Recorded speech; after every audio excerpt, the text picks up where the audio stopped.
Recorte del Daily Graph, 8 de agosto. Pegado en el diario de Mina Murray, de un corresponsal. Whitby. Una de las tormentas más fuertes y repentinas que se recuerdan acaba de pasar por aquí, con resultados extraños. El tiempo un tanto bochornoso, pero de ninguna manera excepcional para el mes de agosto.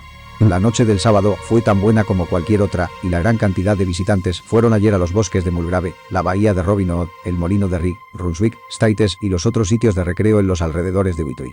Los vapores Emma y Scarborough hicieron numerosos viajes a lo largo de la costa, y hubo un movimiento extraordinario de personas que iban y venían de Whitby. El día fue extremadamente bonito hasta por la tarde, cuando algunos de los chismosos que frecuentan el cementerio de la iglesia de Astcliff y desde esa prominente eminencia observan la amplia extensión del mar visible hacia el norte y hacia el este, llamaron la atención un grupo de colas de caballo muy altas en el cielo hacia el noroeste. El viento estaba soplando desde el suroeste en un grado suave que en el lenguaje barométrico es calificado como 2. Brisa ligera.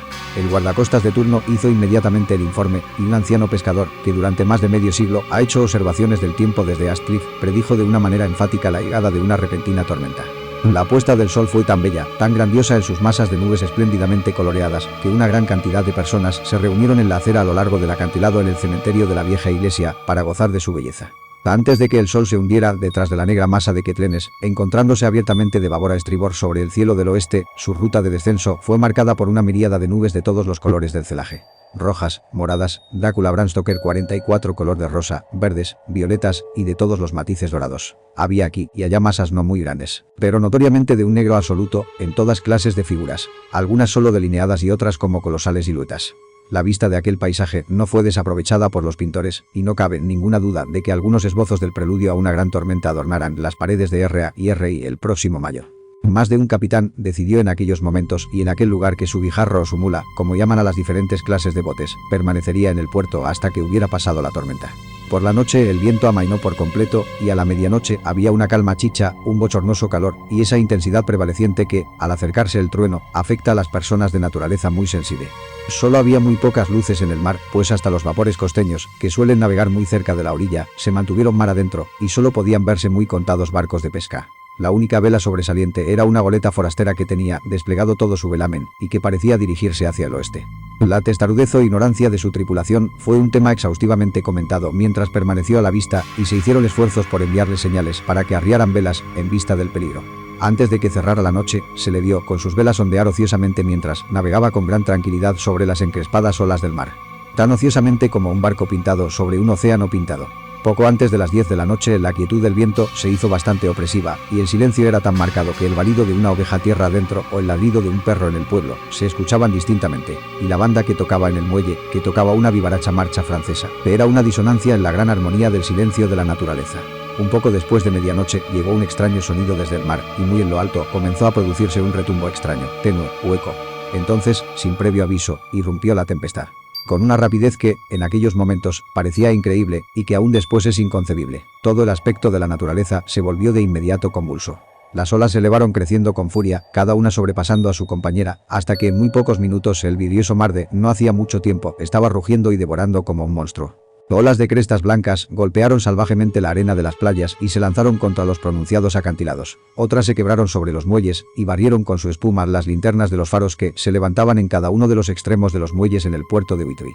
El viento rugía como un trueno y soplaba con tal fuerza que les era difícil incluso a hombres fuertes mantenerse en pie o sujetarse con un desesperado abrazo de los puntales de acero. Fue necesario hacer que la masa de curiosos desalojara por completo los muelles, o de otra manera las desgracias de la noche habrían aumentado considerablemente. Por si fueran pocas las dificultades y los peligros que se cernían sobre el poblado, unas masas de niebla marina comenzaron a invadir la tierra, nubes blancas y húmedas que avanzaron de manera fantasmal, tan húmedas, vaporosas y frías que se necesitaba solo un pequeño esfuerzo de la imaginación para pensar que los espíritus de aquellos perdidos en el mar estaban tocando a sus cofrades vivientes con las viscosas manos de la muerte, y más de una persona sintió temblores y escalofríos al tiempo que las espirales de niebla marina subían tierra adentro. Por unos instantes la niebla se aclaraba y se podía ver el mar a alguna distancia, a la luz de los relámpagos, que ahora se sucedían frecuentemente seguidos por repentinos estrépitos de truenos, tan horrísonos que todo el cielo encima de uno parecía temblar bajo el golpe de la tormenta. Algunas de las escenas que acontecieron fueron de una grandiosidad inconmensurable y de un interés absorbente. El mar, levantándose tan alto como las montañas, lanzaba al cielo grandes masas de espuma blanca que la tempestad parecía coger y desperdigar por todo el espacio. Aquí y allí un bote pescador, con las velas rasgadas, navegando desesperadamente en busca de refugio ante el peligro. De vez en cuando las blancas alas de una ave marina ondeada por la tormenta. En la cúspide de Astcliff el nuevo reflector estaba preparado para entrar en acción, pero todavía no había sido probado. Los trabajadores encargados de él lo pusieron en posición y en las pausas de la niebla que se nos venía encima barrieron con él la superficie del mar. Una o dos veces prestó el más eficiente de los servicios, como cuando un barco de pesca, con la borda bajo el agua, se precipitó hacia el puerto, esquivando, gracias a la guía de la luz protectora, el peligro de chocar contra los muelles. Cada vez que un bote lograba llegar a salvo al puerto, había un grito de júbilo de la muchedumbre congregada en la orilla. Un grito que por un momento parecía sobresalir del ventarrón, pero que era finalmente opacado por su empuje. Al poco tiempo, el reflector descubrió a alguna distancia una goleta con todas sus velas desplegadas, aparentemente el mismo navío que había sido avistado esa misma noche. A esas horas, el viento había retrocedido hacia el este, y un temblor recorrió a todos los espectadores del acantilado cuando presenciaron el terrible peligro en el que se encontraba la nave. De entre ella y el puerto había un gran arrecife plano sobre el cual han chocado de tiempo en tiempo tantos buenos barcos, y que, con el viento soplando en esa dirección, sería un obstáculo casi imposible de franquear en caso de que intentase ganar la entrada del puerto. Ya era casi la hora de la marea alta, pero las olas eran tan impetuosas que en sus senos casi se hacían visibles las arenas de la playa, y la goleta, con todas las velas desplegadas, se precipitaba con tanta velocidad que, en las palabras de un viejo lobo de mar, debía de llegar a alguna parte, aunque solo fuese al infierno. Luego llegó otra ráfaga de niebla marina, más espesa que todas las anteriores, una masa de neblina húmeda que pareció envolver a todas las cosas como un sudario gris y dejó asequible a los hombres solo el órgano del oído, pues el ruido de la tempestad, el estallido de los truenos y el retumbo de las poderosas oleadas que llegaban a través del húmedo ambiente eran más fuertes que nunca. Los rayos del reflector se mantuvieron fijos en la boca del puerto a través del muelle del este, donde se esperaba el choque, y los hombres contuvieron la respiración. Repentinamente, el viento cambió hacia el noreste y el resto de la niebla marina se diluyó. Y entonces, mirabile dictu, entre los muelles, levantándose de ola en ola a medida que avanzaba a gran velocidad, entró la rara goleta con todas sus velas desplegadas y alcanzó el santuario del puerto. El reflector la siguió, y un escalofrío recorrió a todos los que la vieron, pues atado al timón había un cuerpo, con la cabeza caída, que se balanceaba horriblemente hacia uno y otro lado con cada movimiento del barco. No se podía ver ninguna otra forma sobre cubierta. Un gran estado de reverencia y temor sobrecogió a todos cuando vieron que el barco, como por milagro, había encontrado el puerto, guiado solamente por las manos de un hombre muerto. Sin embargo, todo se llevó a cabo más rápidamente de lo que tardó en escribir estas palabras. La goleta no se detuvo, sino que, navegando velozmente a través del puerto, embistió en un banco de arena y grava lavado por muchas mareas y muchas tormentas, situado en la esquina sureste del muelle que sobresale bajo Astcliff y que localmente es conocido como el muelle Tatei. Por supuesto que cuando la nave embistió contra el montón de arena se produjo una sacudida considerable. Cada verga, lazo y montante sufrió la sacudida y una parte del mástil principal se vino abajo. Pero lo más extraño de todo fue que, en el mismo instante en que tocó la orilla, un perro inmenso saltó a cubierta desde abajo y, como si hubiese sido proyectado por el golpe, corrió hacia adelante y saltó desde la proa a la arena, corriendo directamente hacia el empinado acantilado donde el cementerio de la iglesia cuelga sobre la callejuela que va hacia el muelle del este, tan pronunciadamente que algunas de las lápidas, transatlánticas o piedras atravesadas, como las llaman vernacularmente aquí en Whitby, se proyectan de hecho donde el acantilado que la sostenía se ha derrumbado y desapareció en la oscuridad, que parecía intensificada justamente más allá de la luz del reflector. Sucedió que por casualidad en aquellos momentos no había nadie en el muelle de Tatei, pues todos aquellos cuyas casas se encontraban en la proximidad estaban, o en cama, o habían subido a las alturas para ver mejor. Por eso el capitán del guardacostas de turno en el lado oeste del puerto, que de inmediato corrió hacia el pequeño muelle, fue el primero que pudo subir a bordo. Los hombres que manejaban el reflector, después de escudriñar la entrada al puerto, sin ver nada, dirigieron la luz hacia el buque abandonado y la mantuvieron allí. El capitán del guardacostas corrió sobre la cubierta de popa y cuando llegó al lado de la rueda se inclinó para examinarla y retrocedió de pronto como si estuviera bajo una fuerte emoción. Esto pareció picar la curiosidad general y un buen número de personas comenzaron a correr. Es un buen trecho el que hay desde Westcliff pasando por el puente de Daubrige hasta el muelle de Tatei, pero su corresponsal es un corredor bastante bueno y llegué con buena ventaja sobre el resto de la gente. Sin embargo, cuando llegué, encontré en el muelle a una muchedumbre que ya se había reunido y a la cual el capitán del guardacostas y la policía no permitían subir a bordo. Por cortesía del jefe de marineros se me permitió, como corresponsal que soy, subir a bordo, y fui uno de los del pequeño grupo que vio al marinero muerto mientras se encontraba todavía atado a la rueda del timón. No era de extrañar que el capitán del guardacostas se hubiera sorprendido o que hubiera sentido temor, pues no es muy común que puedan verse cosas semejantes. El hombre estaba simplemente atado de manos, una sobre otra, a la cabilla de la rueda del timón. Entre su mano derecha y la madera había un crucifijo, estando los rosarios con los cuales se encontraba, sujeto tanto alrededor de sus puños como de la rueda, y todo fuertemente atado por las cuerdas que lo amarraban. El pobre sujeto puede ser que haya estado sentado al principio, pero el aleteo y golpeteo de las velas habían hecho sus efectos en el timón de la rueda y lo arrastraron hacia uno y otro lado, de tal manera que las cuerdas con que estaba atado le habían cortado la carne hasta el hueso. Una detallada descripción del estado de cosas fue hecha, y un médico, el cirujano J.M. Caffin, de Asteriot Place, número 33, quien subió inmediatamente después de mí, declaró después de hacer un examen que el hombre debió haber estado muerto por lo menos durante 2 días. En su bolsillo había una botella, cuidadosamente tapada con un corcho, y vacía, salvo por un pequeño rollo de papel, que resultó ser el apéndice del diario de bitácora. El capitán del guardacostas dijo que el hombre debió haber atado sus propias manos, apretando los nudos con sus dientes. El hecho de que el capitán del guardacostas fue el primero en subir a bordo puede evitar algunas complicaciones más tarde en la corte del almirantazgo, pues los guardacostas no pueden reclamar el derecho de salvamento a que pueden optar todos los civiles que sean primeros en encontrar un barco abandonado. Sin embargo, los funcionarios legales ya se están moviendo, y un joven estudiante de leyes está asegurando en altas y claras voces que los derechos del propietario ya están completamente sacrificados, siendo retenida su propiedad en contravención a los estatutos de manos muertas, ya que la caña del timón, como emblema, si no es prueba de posesión delegada, es considerada mano muerta. Es innecesario decir que el marinero muerto ha sido reverentemente retirado del lugar donde mantenía su venerable vigilancia y guardia, con una tenacidad tan noble como la del joven Casablanca, y ha sido colocado en el depósito de cadáveres en espera de futuras pesquisas. Ya está pasando la repentina tormenta, y su ferocidad está menguando. La gente se desperdiga en dirección a sus casas, y el cielo está comenzando a enrojecer sobre la campiña de Yorkshire. Enviaré, a tiempo para su próxima edición, más detalles del barco abandonado que encontró tan milagrosamente la ruta hacia el puerto, en medio de la tormenta. 9 de agosto. La secuela al extraño arribo del barco abandonado en la tormenta de anoche es casi más asombrosa que el hecho mismo. Resulta que la goleta es rusa, de Varna, y que es llamada Demetria. Está llena casi enteramente de lastre de arena de plata, con solo una pequeña cantidad de carga. Muchas cajas grandes de madera llenas de tierra. Esta carga estaba consignada a un procurador de Whitby, el señor S. de F. Billington, de la Creciente, número 7, quien esta mañana fue a bordo y tomó posesión formal de los bienes consignados a nombre de él. El cónsul ruso, también, actuando por el lado del embarque, tomó posesión formal del barco y pagó todos los impuestos portuarios, etc. No se habla de otra cosa aquí que de la extraña coincidencia. Los empleados del Ministerio de Comercio han sido exageradamente escrupulosos en ver que todos los trámites legales se cumplan de acuerdo con las disposiciones vigentes. Como el asunto parece que va a ser un milagro de 9 días, están evidentemente determinados a que no exista causa para mayores complicaciones. Se ha notado bastante interés por el perro que saltó a tierra cuando el barco encalló, y más de un miembro de la PCA, que es muy fuerte aquí en Whitby, ha tratado de hacerse cargo del animal. Pero para desconsuelo general, no ha sido posible encontrarlo en ningún lado. Más bien parece que ha desaparecido por completo del pueblo. Muy bien puede ser que se encontrara aterrorizado y que haya corrido a refugiarse en los pantanos, donde posiblemente está todavía escondido. Hay algunos que miran con miedo esta última posibilidad, pues podría ser que después se convirtiera en un peligro, ya que evidentemente se trata de una bestia feroz. Temprano esta mañana, un perro grande, un mastín mestizo perteneciente a un comerciante de carbón cercano al muelle de Tatei, apareció muerto en el camino situado enfrente al patio de su dueño. Había estado peleando, y, manifiestamente tuvo a un oponente salvaje, pues tenía la garganta desgarrada y su vientre estaba abierto como por una garra salvaje. Más tarde, por amabilidad del inspector del Ministerio de Comercio, se me ha permitido que eche una mirada al cuaderno de bitácora del Demetrio, que está en orden hasta hace 3 días, pero que no contenía nada de especial interés, excepto lo relativo a los hechos de hombres desaparecidos.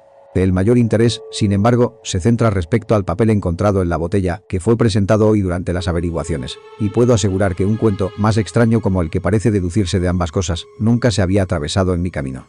Como no hay motivos para guardar secreto, se me permite que los use y le envíe a usted un relato detallado, omitiendo simplemente detalles técnicos de marinería y de sobrecargo. Casi parece como si el capitán hubiese sido sobrecogido por una especie de manía antes de que hubiesen llegado mar adentro, y que ésta se continuara desarrollando persistentemente a través del viaje. Por supuesto, mi aseveración debe ser tomada con grano, porque estoy escribiendo según lo dictado por un empleado del cónsul ruso, quien amablemente traduce para mí, ya que hay poco tiempo. Cuaderno de bitácora del Demetrio de Berna Whitby, escrito el 18 de julio. Pasan cosas tan extrañas, de las que mantendré de aquí en adelante una detallada información hasta que lleguemos a tierra. El 6 de julio terminamos de embarcar el cargamento, arena de plata y cajas con tierra. Por la tarde zarpamos. Viento del este, fresco. Tripulación, 5 manos, 2 oficiales, cocinero y yo, capitán. El 11 de julio al amanecer entramos al Bósforo. Subieron a bordo empleados turcos de la aduana. Propinas. Todo correcto. Reanudamos viaje a las 4 p.m. 12 de julio a través de los Dardanelos. Más empleados de aduana y barco insignia del escuadrón de guardia. Otra vez propinas. El trabajo de los oficiales detallado, pero rápido. Querían deshacerse de nosotros con prontitud. Al anochecer pasamos al archipiélago. El 13 de julio pasamos Cabo Matapan. La tripulación se encuentra insatisfecha por algo. Parece asustada, pero no dice por qué. El 14 de julio estuve un tanto ansioso por la tripulación. Todos los hombres son de confianza y han navegado conmigo otras veces. El piloto tampoco pudo averiguar lo que sucede, solo le dijeron que había algo, y se persignaron. El piloto perdió los estribos con uno de ellos ese día y le dio un puñetazo. Esperaba una pelea feroz, pero todo está tranquilo. El 16 de julio el piloto informó en la mañana que uno de la tripulación, Petrovsky, ha desaparecido. No pudo dar más datos. Tomó guardia a babor a las 8 campanas, anoche. Fue relevado por Abramov, pero no fue a acostarse a su litera. Los hombres, muy deprimidos, dijeron todos que ya esperaban algo parecido, pero no dijeron más, sino que había algo a bordo. El piloto se está poniendo muy impaciente con ellos. Temo más incidentes enojosos más tarde. El 17 de julio, ayer, uno de los hombres, Olgaren, llegó a mi cabina y de una manera confidencial y temerosa me dijo que él pensaba que había un hombre extraño a bordo del barco. Me narró que su guardia había estado escondido detrás de la cámara de cubierta, pues había lluvia de tormenta, cuando vio a un hombre alto, delgado, que no se parecía a ninguno de la tripulación, subiendo la escalera de la cámara y caminando hacia adelante sobre cubierta, para luego desaparecer. Lo siguió cautelosamente, pero cuando llegó cerca de la proa no encontró a nadie, y todas las escotillas estaban cerradas. Le entró un miedo pánico supersticioso, y temo que ese pánico pueda contagiarse a los demás. Adelantándome, hoy haré que registren todo el barco cuidadosamente, de proa a popa.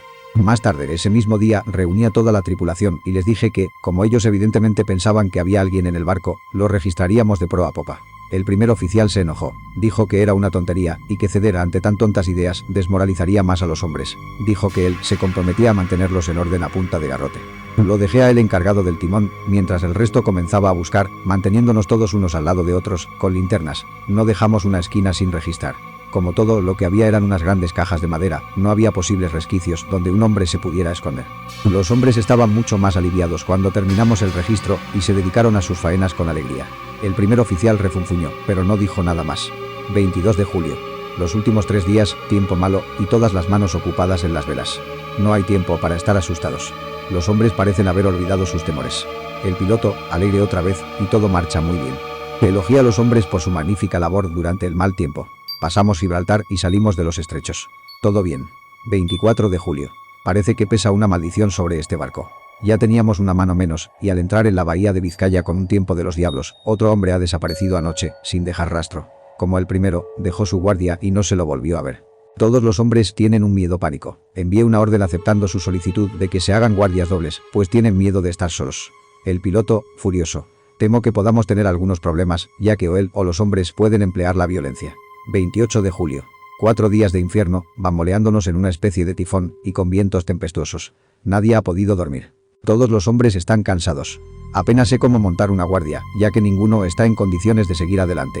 El segundo oficial se ofreció voluntariamente a timonear y hacer guardia, permitiendo así que los hombres pudieran dormir un par de horas. El viento está amainando, el mar todavía terrorífico, pero se siente menos, ya que el barco ha ganado estabilidad. 29 de julio. Otra tragedia. Esta noche tuvimos guardia sencilla, ya que la tripulación está muy cansada para hacerla doble. Cuando la guardia de la mañana subió a cubierta, no pudo encontrar a nadie a excepción del piloto. Comenzó a gritar y todos subieron a cubierta. Minucioso registro, pero no se encontró a nadie. Ahora estamos sin segundo oficial y con la tripulación en gran pánico. El piloto y yo acordamos ir siempre armados de ahora en adelante y acechar cualquier señal de la causa. 30 de julio. Noche. Todos regocijados pues nos acercamos a Inglaterra. Tiempo magnífico, todas las velas desplegadas. Me retiré por agotamiento, dormí profundamente. Fui despertado por el oficial diciéndome que ambos hombres, el de guardia y el piloto, habían desaparecido. Solo quedamos 2 tripulantes, el primer oficial y yo, para gobernar el barco. 1 de agosto. 2 días de niebla y sin avistar una vela. Había esperado que en Canal de la Mancha podríamos hacer señales pidiendo auxilio o llegar a algún lado. No teniendo fuerzas para trabajar las velas, tenemos que navegar con el viento. No nos atrevemos a arriarlas porque no podríamos izarlas otra vez. Parece que se nos arrastra hacia un terrible desenlace. El primer oficial está ahora más desmoralizado que cualquiera de los hombres. Su naturaleza más fuerte parece que ha trabajado en su interior inversamente en contra de él. Los hombres están más allá del miedo, trabajando fuerte y pacientemente, con sus mentes preparadas para lo peor. Son rusos, él es rumano. 2 de agosto, medianoche. Me desperté después de pocos minutos de dormir escuchando un grito que parecía dado al lado de mi puerta. No podía ver nada por la neblina. Corrí a cubierta y choqué contra el primer oficial. Me dice que escuchó el grito y corrió, pero no había señales del hombre que estaba de guardia. Otro menos. Señor, ayúdanos. El primer oficial dice que ya debemos haber pasado el estrecho de Dover, pues en un momento en que se aclaró la niebla alcanzó a ver Northumberland, en el mismo instante en que escuchó el grito del hombre. Si es así, estamos ahora en el Mar del Norte y solo Dios puede guiarnos en esta niebla que parece moverse con nosotros, y Dios parece que nos ha abandonado. 3 de agosto. A medianoche fui a relevar al hombre en el timón y cuando llegué no encontré a nadie ahí. El viento era firme y como navegamos hacia donde nos lleve, no había ningún movimiento. No me atreví a dejar solo el timón, por lo que le grité al oficial. Después de unos segundos subió corriendo a cubierta en sus franelas. Traía los ojos desorbitados y el rostro macilento, por lo que temo mucho que haya perdido la razón. Se acercó a mí y me susurró con voz ronca, colocando su boca cerca de mi oído, como si temiese que el mismo aire escuchara. Está aquí. Ahora lo sé. Al hacer guardia anoche lo vi, un hombre alto y delgado y sepulcralmente pálido. Estaba cerca de la proa, mirando hacia afuera. Me acerqué a él a rastras y le hundí mi cuchillo, pero este lo atravesó, vacío como el aire. Al tiempo que hablaba sacó su cuchillo y empezó a moverlo salvajemente en el espacio. Luego, continuó. Pero como está aquí, lo encontraré. Está en la bodega, quizá en una de esas cajas. Las destornillaré una por una y veré.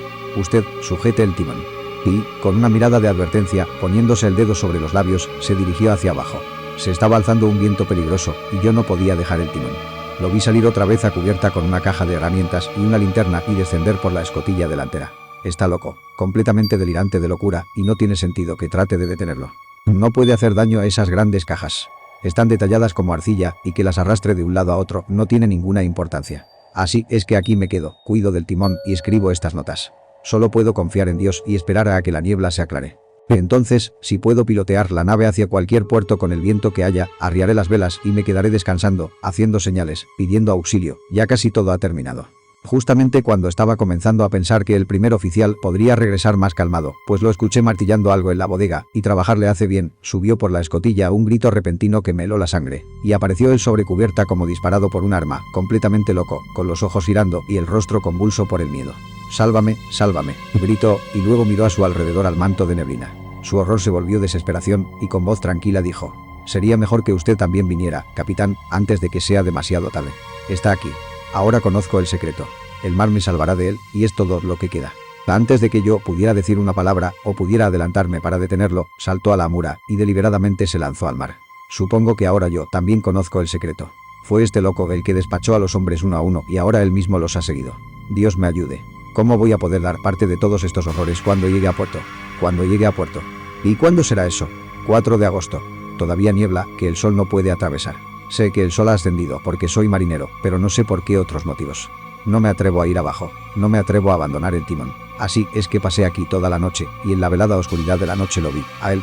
Dios me perdone, pero el oficial tuvo razón al saltar por la borda. Era mejor morir como un hombre. La muerte de un marinero en las azules aguas del mar no puede ser objetada por nadie. Pero yo soy el capitán y no puedo abandonar mi barco. Pero yo frustraré a este enemigo o monstruo, pues cuando las fuerzas comiencen a fallarme, ataré mis manos al timón y junto con ellas ataré eso a lo cual él no se atreve a tocar, y entonces, venga buen viento o mal viento, salvaré mi alma y mi honor de capitán. Me estoy debilitando y la noche se acerca. Si puede verme otra vez a la cara pudiera ser que no tuviese tiempo de actuar. Si naufragamos, tal vez se encuentre esta botella y aquellos que me encuentren comprenderán. Si no, bien, entonces todos los hombres sabrán que he sido fiel a mi juramento. Dios y la Virgen Santísima y los santos ayuden a una pobre alma ignorante que trata de cumplir con su deber. Por supuesto, el veredicto fue de absolución. No hay evidencia que aducir, y si fue el hombre mismo quien cometió los asesinatos, o no fue él, es algo que nadie puede atestiguar. El pueblo aquí sostiene casi universalmente que el capitán es simplemente un héroe, y se le va a enterrar con todos los honores. Ya está arreglado que su cuerpo debe ser llevado con un tren de botes por un trecho a lo largo del Esk, y luego será traído de regreso hasta el muelle de Tatei y subido por la escalinata hasta la abadía. Pues se ha dispuesto que sea enterrado en el cementerio de la iglesia, sobre el acantilado. Los propietarios de más de 100 barcazas ya han dado sus nombres, señalando que desean seguir el cortejo fúnebre del capitán. No se han encontrado rastros del inmenso perro, por esto hay mucha tristeza, ya que, con la opinión pública en su presente estado, el animal hubiera sido, creo yo, adoptado por el pueblo. Mañana será el funeral, y así terminará este nuevo misterio del mar. Del diario de Mina Murray 8 de agosto. Lucky pasó toda la noche muy intranquila, y yo tampoco pude dormir. La tormenta fue terrible, y mientras retumbaba fuertemente entre los tiestos de la chimenea, me hizo temblar. Al llegar una fuerte ráfaga de viento, parecía el disparo de un cañón distante. Cosa bastante rara, Lucky no se despertó, pero se levantó 2 veces y se vistió. Por fortuna, en cada ocasión, me desperté a tiempo y me las arreglé para desvestirla sin despertarla, metiéndola otra vez en cama. Es cosa muy rara su sonambulismo, pues tan pronto como su voluntad es frustrada de cualquier manera física, su intención, si es que la tiene, desaparece y se entrega casi exactamente a la rutina de su vida. Temprano esta mañana nos levantamos las 2 y bajamos hasta el puerto para ver si había sucedido algo durante la noche. Había muy poca gente en los alrededores y aunque el sol estaba brillando y el aire estaba claro y fresco, las grandes olas amenazantes, que parecían más oscuras de lo que eran debido a que la espuma las coronaba con penachos de nieve, se abrían paso a través de la estrecha boca del puerto, como un hombre que camina a codazos entre una multitud. Sin razón aparente me sentí contenta de que Jonathan no hubiera estado en el mar, sino en tierra. Pero, ¿está en tierra o en mar? ¿Dónde está él y cómo? Me estoy poniendo verdaderamente ansiosa por su paradero. Si solo supiera lo que debo hacer y si pudiera hacer algo. 10 de agosto. Los funerales del pobre capitán, hoy, fueron de lo más conmovedor. Todos los botes del puerto parecían estar ahí, y el féretro fue llevado en hombros por capitanes todo el camino, desde el muelle de Tateilla hasta el cementerio de la iglesia. Lucky vino conmigo, y nos fuimos muy temprano a nuestro viejo asiento, mientras el cortejo de botes remontó el río hasta el viaducto y luego descendió nuevamente. Tuvimos una vista magnífica y vimos la procesión casi durante todo el viaje. Al pobre hombre lo pusieron a descansar cerca de nuestro asiento, de tal manera que nosotras nos paramos y, cuando llegó la hora, pudimos verlo todo. La pobre Lucky parecía estar muy nerviosa. Estuvo todo el tiempo inquieta y alterada, y no puedo sino pensar que sus sueños de la noche le están afectando. Hay algo muy extraño. No quiere admitirme a mí que hay alguna causa para su desasosiego, o si hay alguna causa, ella misma no la comprende. Hay un motivo adicional en el hecho de que el pobre anciano, el señor Suárez, fue encontrado muerto esta mañana en nuestro asiento, con la nuca quebrada. Evidentemente, como dijo el médico, cayó de espaldas sobre el asiento, presa de miedo, pues en su rostro había una mirada de temor y horror que los hombres decían los hacía temblar. Pobre querido anciano. Quizá ha visto la muerte con sus ojos moribundos. Lucky es tan dulce y siente las influencias más agudamente que otra gente. Ahora mismo está muy excitada por un pequeño detalle al que yo no le presté mucha atención, aunque yo misma quiero mucho a los animales. Uno de los hombres que siempre subía aquí para mirar los botes era seguido por su perro. El perro siempre estaba con él. Los dos son muy tranquilos, y yo nunca vi al hombre enojado, ni escuché que el perro ladrara. Durante el servicio, el perro no quiso acercarse a su dueño, que estaba sobre el asiento con nosotras, sino que se mantuvo a unos cuantos metros de distancia y ladrando y aullando. Su dueño le habló primero suavemente, luego en tono más áspero, y finalmente muy enojado. Pero el animal no quiso acercarse ni cesó de hacer ruido. Estaba poseído como por una especie de rabia, con sus ojos brillándole salvajemente, y todos los pelos erizados como la cola de un gato cuando se está preparando para la pelea. Finalmente, también el hombre se enojó, y saltando del asiento, le dio puntapiés al perro, y luego, tomándolo por el pescuezo, lo arrastró y lo tiró sobre la lápida en la cual está montado el asiento. En el momento en que tocó la lápida, la pobre criatura recobró su actitud pacífica, pero comenzó a temblar desesperadamente. No trató de irse, sino que se enroscó, temblando y agachándose, y se encontraba en tal estado de terror que yo traté de calmarlo, aunque sin efecto. Lucky también sintió compasión, pero no intentó tocar al perro, sino que solo lo miró con lástima. Temo mucho que tenga una naturaleza demasiado sensible como para que pueda andar por el mundo sin problemas. Estoy segura de que esta misma noche soñará con todo lo que ha sucedido. Toda la acumulación de hechos extraños, el barco piloteado hasta el puerto por un hombre muerto, su actitud, atado al timón con un crucifijo y rosarios, el emotivo funeral, el perro, unas veces furioso y otras aterrorizado, le dará abundante material para sus sueños. Creo que para ella lo mejor sería retirarse a su cama, cansada físicamente, por lo que la llevaré a dar una larga caminata por los acantilados de la bahía de Robin Hood y luego de regreso. No creo que después le queden muchas inclinaciones para caminar dormida. Capítulo 8 del diario de Mina Murray. Mismo día, 11 p.m. Cómo estoy cansada. Si no fuera porque he tomado como un deber escribir en mi diario todas las noches, hoy no lo abriría. Tuvimos un paseo encantador. Después de un rato, Lucky estaba de mejor humor, debido, creo, a unas pacíficas vacas que llegaron a olfatearnos en el campo cerca del faro y nos sacaron completamente de quicio. Creo que lo olvidamos todo, excepto, por supuesto, el temor personal, y esto pareció borrarlo todo y damos la oportunidad de comenzar de nuevo. Tomamos un magnífico té a la inglesa en una pequeña y simpática posada, de antiguo estilo, en la bahía de Robin Hood, con una ventana arqueada que daba a las rocas cubiertas de algas marinas en la playa. Creo que hubiéramos asustado a la nueva mujer con nuestros apetitos. Los hombres son más tolerantes, benditos sean. Luego, emprendimos la caminata de regreso a casa, haciendo alguna o más bien muchas paradas para descansar y con nuestros corazones en constante temor por los toros salvajes. Lucky estaba verdaderamente cansada y teníamos la intención de escabullirnos a cama tan pronto como pudiéramos. Sin embargo, llegó el joven cura y la señora Westenra le pidió que se quedara a cenar. Lucky y yo, ambas, tuvimos una pelea por ello con el molendero. Yo sé que de mi parte fue una pelea muy dura y soy bastante heroica.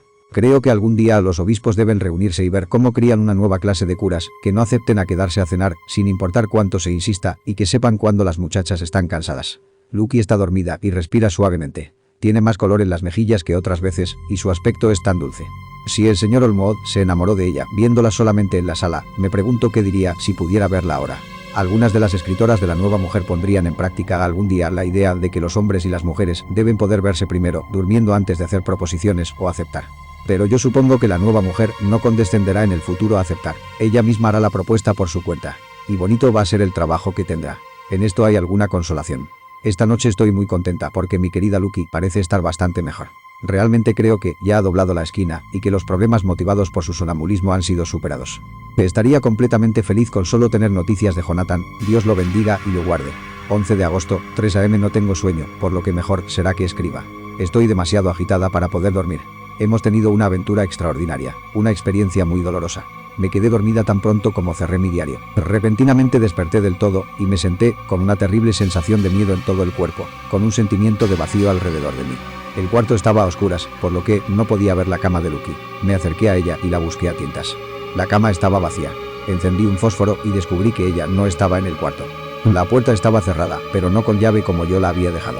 Temí despertar a su madre, que últimamente ha estado bastante enferma, por lo que me puse alguna ropa y me apresté a buscarla. En el instante en que dejaba el cuarto, se me ocurrió que las ropas que ella llevara puestas me podrían dar alguna pista de sus sonámbulas intenciones. La bata significaría la casa, un vestido, la calle. Pero tanto la bata como sus vestidos estaban en su lugar. Dios mío, me dije a mí misma, no puede estar lejos, ya que solo lleva su camisón de dormir. Bajé corriendo las escaleras y miré en la sala. No estaba allí. Entonces busqué en los otros cuartos abiertos de la casa, con un frío temor siempre creciente en mi corazón. Finalmente llegué a la puerta del corredor y la encontré abierta. No estaba abierta del todo, pero el pestillo de la cerradura no estaba corrido. La gente de la casa siempre es muy cuidadosa al cerrar la puerta todas las noches, por lo que temí que Lucky se hubiera ido tal como andaba. No había tiempo para pensar en lo que pudiera ocurrir. Un miedo vago, invencible, oscureció todos los detalles. Tomé un chal grande y pesado y corrí hacia afuera. El reloj estaba dando la 1 cuando estaba en la creciente y no había ni un alma a la vista. Corrí a lo largo de la terraza norte, pero no pude ver señales de la blanca figura que esperaba encontrar. Al borde de Westcliff, sobre el muelle, miré a través del puerto hacia Ashcliff, con la esperanza o el temor, no sé cuál, de ver a Lucky en nuestro asiento favorito. Había una luna llena, brillante, con rápidas nubes negras y pesadas, que daban a toda la escena una diorama de luz y sombra a medida que cruzaban navegando. Por unos instantes no pude ver nada, pues la sombra de una nube oscurecía la iglesia de Santa María y todo su alrededor. Luego, al pasar la nube, pude ver las ruinas de la abadía que se hacían visibles, y cuando una estrecha franja de luz tan aguda como filo de espada pasó a lo largo, pude ver a la iglesia y el cementerio de la iglesia aparecer dentro del campo de luz. Cualquiera que haya sido mi expectación, no fue defraudada, pues allí, en nuestro asiento, la plateada luz de la luna iluminó una figura media reclinada, blanca como la nieve. La llegada de la nube fue demasiado rápida para mí y no me permitió ver mucho, pues las sombras cayeron sobre la luz casi de inmediato. Pero me pareció como si algo oscuro estuviera detrás del asiento donde brillaba la figura blanca y se inclinaba sobre ella. Si era hombre o bestia, es algo que no puedo decir. No esperé a poder echar otra mirada, sino que descendí corriendo las gradas hasta el muelle y me apresuré a través del mercado de pescado hasta el puente, que era el único camino por el cual se podía llegar a Ashcliff. El pueblo parecía muerto, pues no había un alma por todo el lugar. Me regocijó de que fuera así, ya que no deseaba ningún testigo de la pobre condición en que se encontraba Lucky. El tiempo y la distancia parecían infinitos, y mis rodillas temblaban y mi respiración se hizo fatigosa mientras subía afanosamente las interminables gradas de la abadía. Debo haber corrido rápido, y sin embargo, a mí me parecía que mis pies estaban cargados de plomo, y como si cada coyuntura de mi cuerpo estuviera enmohecida. Cuando casi había llegado arriba pude ver el asiento y la blanca figura, pues ahora ya estaba lo suficientemente cerca como para distinguirla incluso a través del manto de sombras. Indudablemente había algo, largo y negro, inclinándose sobre la blanca figura medio reclinada. Llena de miedo, grité: «Lucky, Lucky». Y algo levantó una cabeza, y desde donde estaba pude ver un rostro blanco de ojos rojos y relucientes. Lucky no me respondió y yo corrí hacia la entrada del cementerio de la iglesia. Al tiempo que entraba, la iglesia quedó situada entre yo y el asiento, y por un minuto la perdí de vista. Cuando la divisé nuevamente, la nube ya había pasado, y la luz de la luna iluminaba el lugar tan brillantemente que pude ver a Lucky, medio reclinada con su cabeza, descansando sobre el respaldo del asiento.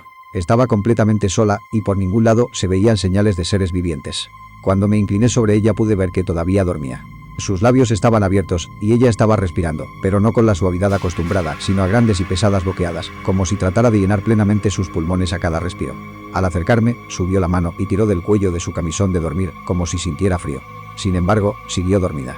Yo puse el caliente chal sobre sus hombros, amarrándole fuertemente las puntas alrededor del cuello, pues temía mucho que fuese a tomar un mortal resfrío del aire de la noche, así casi desnuda como estaba. Temí despertarla de golpe, por lo que, para poder tener mis manos libres para ayudarla, le sujeté el chal cerca de la garganta con un imperdible de gran tamaño. Pero en mi ansiedad debo haber obrado torpemente y la pinché con él, porque al poco rato, cuando su respiración se hizo más regular, se llevó otra vez la mano a la garganta y gimió. Una vez que la hube envuelto cuidadosamente, puse mis zapatos en sus pies y comencé a despertarla con mucha suavidad. En un principio no respondía, pero gradualmente se volvió más inquieta en su sueño, gimiendo y suspirando ocasionalmente. Por fin, ya que el tiempo pasaba rápidamente y, por muchas otras razones, yo deseaba llevarla a casa de inmediato, la zarandeé con más fuerza, hasta que finalmente abrió los ojos y despertó. No pareció sorprendida de verme, ya que, por supuesto, no se dio cuenta de inmediato de en dónde nos encontrábamos. Lucky se despierta siempre con bella expresión, e incluso en aquellos momentos en que su cuerpo debía estar traspasado por el frío y su mente espantada al saber que había caminado semidesnuda por el cementerio en la noche, no pareció perder su gracia. Tembló un poco y me abrazó fuertemente. Cuando le dije que viniera de inmediato conmigo de regreso a casa, se levantó sin decir palabra y me obedeció como una niña. Al comenzar a caminar, la grava me lastimó los pies y Lucky notó mi salto. Se detuvo y quería insistir en que me pusiera mis zapatos, pero yo me negué. Sin embargo, cuando salimos al sendero afuera del cementerio, donde había un charco de agua, remanente de la tormenta, me unté los pies con lodo usando cada vez un pie sobre el otro, para que al ir a casa, nadie, en caso de que encontráramos a alguien, pudiera notar mis pies descalzos. La fortuna nos favoreció y llegamos a casa sin encontrar un alma. En una ocasión, vimos a un hombre, que no parecía estar del todo sobrio, cruzándose por una calle enfrente de nosotros, pero nos escondimos detrás de una puerta hasta que desapareció por un campo abierto como los que abundan por aquí, pequeños atrios inclinados, o wings, como los llaman en Escocia. Durante todo este tiempo, mi corazón palpitó tan fuertemente que por momentos pensé que me desmayaría. Estaba llena de ansiedad por Lucky, no tanto por su salud, a pesar de que podía afectarle el aire frío, sino por su reputación en caso de que la historia de lo sucedido se hiciera pública. Cuando entramos, y una vez que hubimos lavado nuestros pies y rezado juntas una oración de gracias, la metí en cama. Antes de quedarse dormida me imploró, que no dijese una palabra a nadie, ni siquiera a su madre, de lo que había pasado aquella noche. Al principio dudé de hacer la promesa, pero al pensar en el estado de salud de su madre y cómo la excitaría la noticia de un acontecimiento como aquel, y pensando además cómo podía ser retorcida aquella historia, sería infaliblemente falsificada, en caso de que fuese conocida, pensé que era más cuerdo prometer lo que se me pedía. Espero que haya obrado bien. He cerrado la puerta y he atado la llave a mi muñeca, por lo que tal vez no vuelva a ser perturbada. Lucky está durmiendo profundamente. El reflejo de la aurora aparece alto y lejos sobre el mar, mismo día, por la tarde. Todo marcha bien. Lucky durmió hasta que yo la desperté y pareció que no había cambiado siquiera de lado. La aventura de la noche no parece haberle causado ningún daño. Por el contrario, la ha beneficiado, pues está mucho mejor esta mañana que en las últimas semanas. Me sentí triste al notar que mi torpeza con el imperdible la había herido. De hecho, pudo haber sido algo serio, pues la piel de su garganta estaba agujereada. Debo haber agarrado un pedazo de piel con el imperdible, atravesándolo, pues hay dos pequeños puntos rojos como agujeritos de alfiler, y sobre el cuello de su camisón de noche había una gota de sangre. Cuando me disculpé y le mostré mi preocupación por ello, Lucky rió y me consoló, diciendo que ni siquiera lo había sentido. Afortunadamente, no le quedará cicatriz, ya que son orificios diminutos. Mismo día, por la noche. Hemos pasado el día muy contentas. El aire estaba claro, el sol brillante y había una fresca brisa. Llevamos nuestro almuerzo a los bosques de Mulgrave. La señora Westenra conduciendo por el camino, Lucky y yo caminando por el sendero del desfiladero y encontrándonos con ella en la entrada. Yo me sentí un poco triste, pues pude darme cuenta de cómo hubiera sido absolutamente feliz si hubiera tenido a Jonathan a mi lado. Pero, vaya, solo debo ser paciente. Por la noche dimos una caminata hasta el casino terraza y escuchamos alguna buena música por Sport y Mackenzie y nos acostamos muy temprano. Lucky parece estar más tranquila de lo que había estado en los últimos tiempos y yo me dormí de inmediato. Aseguraré la puerta y guardaré la llave de la misma manera que antes, pues no creo que esta noche haya ningún problema. 12 de agosto. Mis predicciones fueron erróneas, pues 2 veces durante la noche fui despertada por Lucky, que estaba tratando de salir. Parecía, incluso dormida, estar un poco impaciente por encontrar la puerta cerrada con llave y se volvió a acostar profiriendo quejidos de protesta. Desperté al amanecer y oí los pájaros piando fuera de la ventana. Lucky despertó también, y yo me alegré de ver que estaba incluso mejor que ayer por la mañana. Toda su antigua alegría parece haber vuelto, y se pasó a mi cama apretujándose a mi lado para contarme todo lo de Arthur. Yo le dije a ella cómo estaba ansiosa por Jonathan, y entonces trató de consolarme. Bueno, en alguna medida lo consiguió, ya que aunque la conmiseración no puede alterar los hechos, sí puede contribuir a hacerlos más soportables. 13 de agosto. Otro día tranquilo, y me fui a cama con la llave en mi muñeca como antes. Otra vez desperté por la noche y encontré a Lucky sentada en su cama, todavía dormida, señalando hacia la ventana. Me levanté sigilosamente, y apartando la persiana, miré hacia afuera. La luna brillaba esplendorosamente, y el suave efecto de la luz sobre el mar y el cielo, confundidos en un solo misterio grande y silencioso, era de una belleza indescriptible. Entre yo y la luz de la luna aleteaba un gran murciélago, que iba y venía describiendo grandes círculos. En un par de ocasiones se acercó bastante, pero supongo que, asustándose al verme, voló de regreso, alejándose en dirección al puerto y a la abadía. Cuando regresé de la ventana, Lucky se había acostado de nuevo y dormía pacíficamente. No volvió a moverse en toda la noche. 14 de agosto. He estado en Eastcliff, leyendo y escribiendo todo el día. Lucky parece haberse enamorado tanto de este lugar como yo, y es muy difícil arrancarla de aquí cuando llega la hora de regresar a casa para comer, tomar el té o cenar. Esta tarde hizo un comentario muy extraño. Veníamos de camino a casa para la cena y habíamos llegado hasta las gradas superiores del puente oeste, deteniéndonos para mirar el paisaje como siempre lo hacemos. El sol poniente, muy bajo en el horizonte, se estaba ocultando detrás de Ketlenes. La luz roja caía sobre Astcliff y la vieja abadía y parecía bañarlo todo con un bello resplandor color de rosa. Estuvimos unos momentos en silencio y de pronto Lucy murmuró como para sí misma. Otra vez sus ojos rojos. Son exactamente los mismos. Aquella fue una expresión tan rara, sin venir a colación, que me dejó perpleja. Me aparté un poco, lo suficiente para ver a Lucy bien, sin parecer estar mirándola, y vi que estaba en un estado de duermevela, con una expresión tan rara en el rostro, que no pude descifrar. Por eso no dije nada, pero seguí sus ojos. Parecía estar mirando nuestro propio asiento, donde en aquellos instantes estaba sentada una oscura y solitaria figura. Yo misma me sentí un poco inquieta, pues por unos momentos pareció que aquel desconocido tenía grandes ojos como llamas fulgurantes, pero una segunda mirada disipó la ilusión. La roja luz del sol estaba brillando sobre las ventanas de la iglesia de Santa María, situada detrás de nuestro asiento, y al ponerse el sol había justamente suficiente cambio en la refracción y reflexión de la luz como para dar la apariencia de que la luz se movía. Llamé la atención de Lucy hacia ese efecto peculiar, y ella pareció volver en sí con un sobresalto, aunque al mismo tiempo pareció muy triste. Es posible que estuviera pensando en la terrible noche que había pasado allá arriba. Nunca hablamos de ella, por eso no dije nada, y nos fuimos a casa a cenar. Lucy tenía dolor de cabeza y se acostó temprano. Cuando la vi dormida, salí a dar un pequeño paseo yo sola. Caminé a lo largo de los acantilados situados al oeste, y estaba llena de una dulce tristeza, pues pensaba en Jonathan. Al regresar a casa, la luz de la luna brillaba intensamente, tan intensamente que, aunque el frente de nuestra parte de la creciente estaba en la sombra, todo podía verse distintamente. Eché una mirada a nuestra ventana y vi la cabeza de Lucy reclinándose hacia afuera. Pensé que quizá estaba en espera de mi regreso, por lo que abrí mi pañuelo y lo agité. Sin embargo, ella no lo notó, no hizo ningún movimiento. En esos momentos, la luz de la luna se arrastró alrededor de un ángulo del edificio y sus rayos cayeron sobre la ventana. Allí estaba Lucy, con la cabeza reclinada contra el lado del antepecho de la ventana y con los ojos cerrados. Estaba profundamente dormida, y a su lado, posado en el antepecho de la ventana, había algo que parecía ser un pájaro de regular tamaño. Sentí temor de que pudiera resfriarse, por lo que corrí escaleras arriba, pero cuando llegué al cuarto ella ya iba de regreso a su cama, profundamente dormida y respirando pesadamente. Se llevaba la mano al cuello, como si lo protegiera del frío. No la desperté, sino que la arropé lo mejor que pude. Comprobé que la puerta estuviera bien cerrada y la ventana también. Es tan dulce cuando duerme, pero está más pálida que de costumbre y en sus ojos hay una mirada cansada, macilenta, que no me agrada. Temo que esté inquieta por algo. Desearía averiguar qué es. 15 de agosto. Me levanté más tarde que de costumbre. Lucy está lánguida y cansada y durmió hasta después de que habíamos sido llamadas. En el desayuno tuvimos una grata sorpresa. El padre de Arthur está mejorado y quiere que el casamiento se efectúe lo más pronto posible. Lucy está llena de callado regocijo y su madre está a la vez alegre y triste. Más tarde me dijo la causa. Está melancólica por tener que perder a Lucy, pero le alegra que pronto ella vaya a tener a alguien que la proteja. Pobre señora, tan querida y dulce. Me hizo la confidencia de que ya pronto morirá. No le ha dicho nada a Lucy y me hizo prometer guardar el secreto. Su médico le ha dicho que dentro de unos meses, a lo sumo, va a morir, pues su corazón se está debilitando. En cualquier momento, incluso ahora, una impresión repentina le produciría casi seguramente la muerte. Hicimos bien en no contarle lo ocurrido aquella terrible noche de sonambulismo de Lucy. 17 de agosto. No he escrito nada durante 2 días seguidos. No he tenido ganas de hacerlo. Una especie de oscuro, si no parece estarse cirniendo sobre nuestra felicidad. Ninguna noticia de Jonathan y Lucy parece estar cada vez más débil, mientras las horas de su madre se están acercando al desenlace final. No comprendo cómo Lucy se está apagando como lo hace. Come bien y duerme bien y goza del aire fresco, pero todo el tiempo las rosas en sus mejillas están marchitándose y día a día se vuelve más débil y más lánguida. Por las noches la escucho boqueando como si le faltara el aire. Siempre tengo la llave de la puerta atada a mi puño durante la noche, pero ella se levanta y camina de un lado a otro del cuarto y se sienta ante la abierta ventana. Anoche la encontré reclinándose hacia afuera y cuando traté de despertarla no pude, estaba desmayada. Cuando conseguí hacer que volviera en sí estaba sumamente débil y lloraba quedamente entre largos y dolorosos esfuerzos por aspirar aire. Cuando le pregunté cómo había podido ir hacia la ventana, sacudió la cabeza y la volvió hacia el otro lado de la almohada.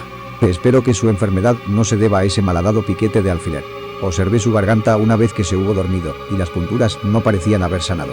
Todavía están abiertas las cicatrices e incluso más anchas que antes. Sus bordes aparecen blanquecinos, como pequeñas manchas blancas con centros rojos.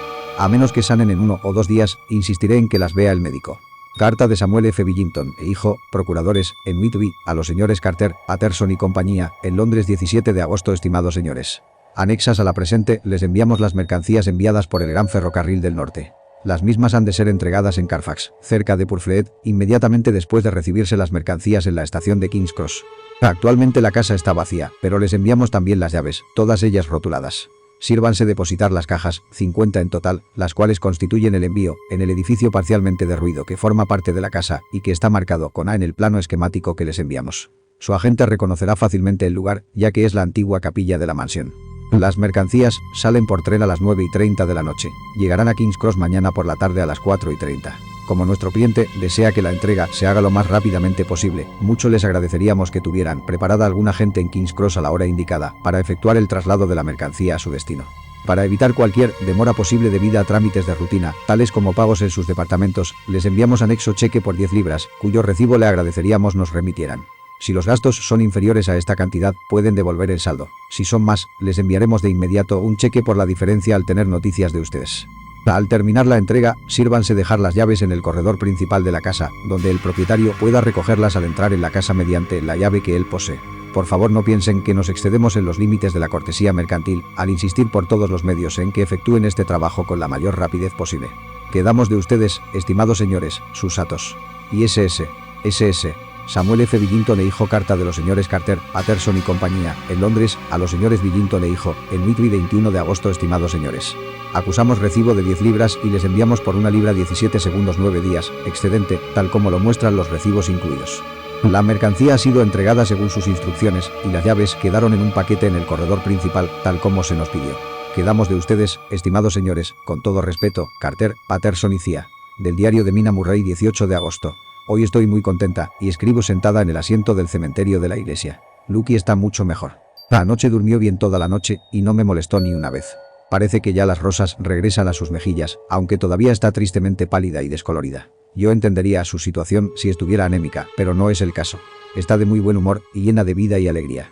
Toda aquella mórbida reticencia parece haberla abandonado, y hace justamente un momento me recordó, como si yo necesitara que me la recordaran, aquella noche, y lo que sucedió aquí, en este mismo asiento, donde la encontré dormida. Al tiempo que me hablaba, taconeaba juguetonamente con el tacón de su bota sobre la lápida, y dijo: mis pobres pies no hacían mucho ruido entonces. Me atrevo a decir que el pobre señor Suárez me habría dicho que era porque yo no quería despertar a Georgie.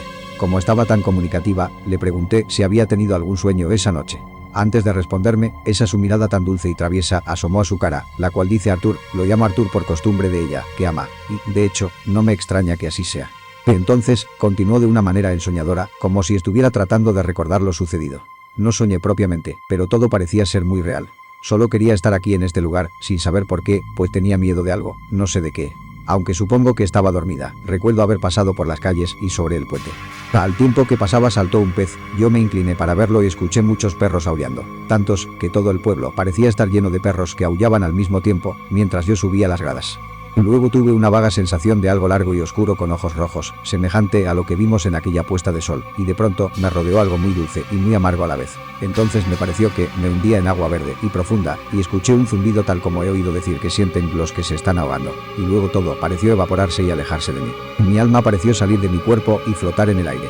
Me parece recordar que en una ocasión el faro del oeste estaba justamente debajo de mí, y luego hubo una especie de dolor, como si me encontrara en un terremoto, y volviera a mí, y descubrí que me estaba sacudiendo. Te vi haciéndolo antes de que te pudiera sentir. Entonces comenzó a reírse. A mí me pareció todo aquello pavoroso, y escuché sin aliento. Aquello era sospechoso, y pensé que sería mejor que su mente no se detuviera más en el tema, por lo que nos pusimos a hablar de otras cosas, y Lucky estaba como en sus buenos tiempos. Cuando regresamos a casa, la fresca brisa la había vigorizado, y sus pálidas mejillas estaban realmente más sonrosadas. Su madre se regocijó al verla así, y todas pasamos muy contentas una velada juntas. 19 de agosto. Alegría, alegría, alegría. Aunque no todo es alegría. Finalmente noticias de Jonathan. El pobrecito ha estado enfermo, y por eso no había escrito. Ya no tengo miedo de pensarlo o decirlo, ahora que lo sé. El señor Hawkins me entregó la carta, y me escribió él mismo. Oh, qué amable. Voy a salir mañana por la mañana e iré donde Jonathan, para cuidarlo si es necesario y traerlo a casa. El señor Hawkins dice que no estaría mal si nos pudiéramos casar allá. He llorado sobre la carta de la buena hermana, al grado que puedo sentirla húmeda contra mi pecho, donde la guardo. Es sobre Jonathan, y debe estar cerca de mi corazón, ya que él está en mi corazón. Le he proyectado y previsto mi viaje, y mi equipaje está preparado. Solo me llevaré una muda de ropa. Lucky se llevará mi baúl a Londres y lo guardará hasta que yo envíe por él, pues puede ser que ya no debo escribir. Debo guardármelo todo para decírselo a Jonathan, mi marido. La carta que él ha visto y tocado debe confortarme hasta que nos encontremos. Carta de la hermana Agata, Hospital de San José y Santa María, en Budapest, a la señorita Wilhelmina Murray. 12 de agosto. Estimada señorita. Le escribo por deseos del señor Jonathan Acker, ya que él mismo no está lo suficientemente fuerte para escribir, aunque va mejorando, gracias a Dios, a San José y a la Virgen María. Ha estado bajo nuestro cuidado desde hace casi 6 semanas, pues sufre de una violenta fiebre cerebral. Le envía a usted su amor y me ruega que le diga que por este mismo correo le escribo al señor Peter Hawkins, en Exeter, para decirle, con el más profundo respeto, que está muy afligido por su retraso y que todo su trabajo ha sido completamente terminado. El señor Acker tendrá que permanecer todavía unas semanas, descansando en nuestro hospital en las montañas, pero luego regresará. Desea que yo diga que no tiene suficiente dinero consigo y que le gustaría pagar su estancia aquí, para que otros que necesiten no se queden sin recibir ayuda. Considéreme usted siempre a sus órdenes, con mi afecto y bendiciones, hermana Agata. PD. Estando mi paciente dormido, hago esta para ponerla al tanto de los acontecimientos. El señor Acker me lo ha contado todo respecto a usted y que dentro de pronto usted será su esposa. Todas las bendiciones para ustedes dos. Él ha sufrido una terrible impresión, así dice nuestro médico, y en sus delirios sus desvaríos han sido terribles. De lobos, veneno y sangre, de fantasmas y demonios, y temo decir de qué más. Tenga siempre mucho cuidado con él para que en lo futuro no haya nada parecido a estas cosas que puedan excitarlo. Las huellas de una enfermedad como la que ha tenido no se borran tan fácilmente. Hubiéramos escrito desde hace mucho tiempo, pero no sabíamos nada de sus amigos, y él no decía nada que pudiéramos entenderle. Llegó en el tren de Klausenburgo, y el guardia fue avisado por el jefe de estación de aquel lugar, que entró corriendo en la estación pidiendo a gritos un billete para regresar a casa. Viendo por sus violentos gestos que se trataba de un inglés, le dieron un billete para la estación más lejana en esta dirección, a la que llega el tren. Esté usted segura de que cuidamos bien de él. Se ha ganado todos nuestros corazones por su dulzura y suavidad. Verdaderamente está mejorando, y no tengo ya ninguna duda de que dentro de pocas semanas estará completamente repuesto. Pero por amor a la seguridad, cuide bien de él. Seguramente que hay, así le pido a Dios y a San José y a Santa María, muchos felices años para ustedes dos. Del diario del Dr. Sebard, 19 de agosto. Extraños y repentinos cambios en Renfield anoche. Cerca de las 8 comenzó a ponerse inquieto y a olfatear por todos lados, como un perro cuando anda de caza. Mi ayudante se quedó asombrado por su comportamiento y conociendo mi interés por él lo animó para que hablara. Generalmente es muy respetuoso con mi ayudante y a veces hasta servil, pero anoche, me ha dicho el hombre, se comportó en forma bastante arrogante. Por nada de este mundo quiso condescender a hablar con él. Todo lo que dijo fue: no quiero hablar con usted. Usted ya no cuenta ahora, el patrón está cerca. Mi ayudante cree que es alguna repentina forma de manía religiosa la que se ha apoderado de él. Si es así, debemos de estar alerta ante borrascas, pues un hombre fuerte con manías homicidas y religiosas al mismo tiempo puede ser peligroso. A las 9 de la noche yo mismo lo visité. Su actitud conmigo fue la misma que con mi ayudante. En su extremo repliegue sobre sí mismo, la diferencia entre mi persona y la de mi ayudante le parece nula. Me parece que es una manía religiosa. Dentro de muy poco pensará que es el propio Dios. Las infinitesimales distinciones entre un hombre y otro hombre son demasiado mezquinas para un ser omnipotente. ¿Cómo pueden llegar a exaltarse estos locos? El verdadero Dios pone atención hasta cuando se cae un gorrión, pero el Dios creado por la vanidad humana no ve diferencia alguna entre un águila y un gorrión. Oh, si los hombres por lo menos supieran. Durante media hora o más, Renfield se estuvo poniendo cada vez más excitado. Aparenté no estar observándolo, pero mantuve una estricta vigilancia sobre todo lo que hacía. De pronto apareció en sus ojos esa turbia mirada que siempre vemos cuando un loco ha captado una idea, y con ella ese movimiento sesgado de la cabeza y la espalda que los médicos llegan a conocer tan bien. Se volvió bastante calmado, y fue y se sentó en la orilla de su cama resignadamente, mirando al espacio vacío con los ojos opacos. Pensé que averiguaría si su apatía era real o solo fingida, y traté de llevarlo a una conversación acerca de sus animales, tema que nunca había dejado de llamarle la atención. Al principio no me respondió, pero finalmente dijo, con visible mal humor: ¿quién se preocupa por ellos? Me importan un comino. ¿Cómo?, dije yo. ¿Acaso ya no le interesan las arañas? Las arañas son de momento su mayor entretenimiento, y su libreta se está llenando con columnas de pequeños números. A esto me respondió enigmáticamente. Las madrinas de la boda regocijan sus ojos, que esperan la llegada de la novia, pero cuando la novia se va a acostar, entonces las madrinas no relucen a los ojos que están llenos. No quiso dar ninguna explicación de lo dicho, sino que permaneció obstinadamente sentado en la cama todo el tiempo que estuve con él. Esta noche estoy bastante cansado y desanimado. No puedo dejar de pensar en Lucky y de cómo hubiesen sido las cosas diferentes si no duermo de inmediato. Cloral, el moderno Morfeo. Debo tener mucho cuidado para no habituarme a él. No tomaré nada esta noche. He pensado en Lucky y no la deshonraré a ella mezclándola con lo otro. Si así tiene que ser, pasaré la noche en vela, más tarde. Estoy contento de haber tomado esa resolución, más contento aún de haberla realizado. Había estado dando vueltas en la cama durante algún tiempo, y solo había escuchado al reloj dar 2 veces la hora cuando el guardia de turno vino a verme, enviado por mi asistente, para decirme que Renfield se había escapado. Me vestí y bajé corriendo inmediatamente. Mi paciente es una persona demasiado peligrosa como para que ande suelta. Esas ideas que tiene pueden trabajar peligrosamente frente a extraños. El asistente me estaba esperando. Me dijo que lo había visto hacía menos de 10 minutos, aparentemente dormido sobre su cama, cuando miró a través de la rendija de observación en la puerta. Luego su atención fue atraída por el ruido de una ventana que estaba siendo desencajada. Corrió de regreso y vio que sus pies desaparecían a través de la ventana, y entonces envió rápidamente al guardia a que me llamara. Renfield estaba solo con su ropa de noche, por lo que no debía andar muy lejos. El asistente pensó que sería más útil mirar hacia dónde iba que perseguirlo, ya que podía perderlo de vista mientras daba vuelta para salir por la puerta del edificio. Era un hombre corpulento y no podía salir por la ventana. Yo soy delgado, así es que con su ayuda salí, pero con los pies primero, y como solo nos encontrábamos a unos cuantos pies sobre la tierra, caí sin lastimarme.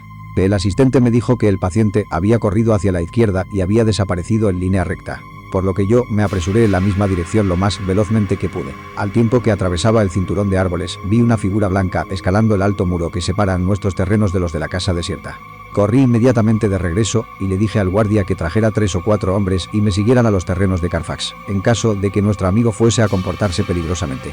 Yo mismo conseguí una escalera y, salvando el muro, salté hacia el otro lado. Pude ver la figura de Renfield que desaparecía detrás del ángulo de la casa, por lo que corrí tras él. En el otro extremo de la casa lo encontré reclinado fuertemente contra la vieja puerta de roble, enmarcada en hierro, de la capilla.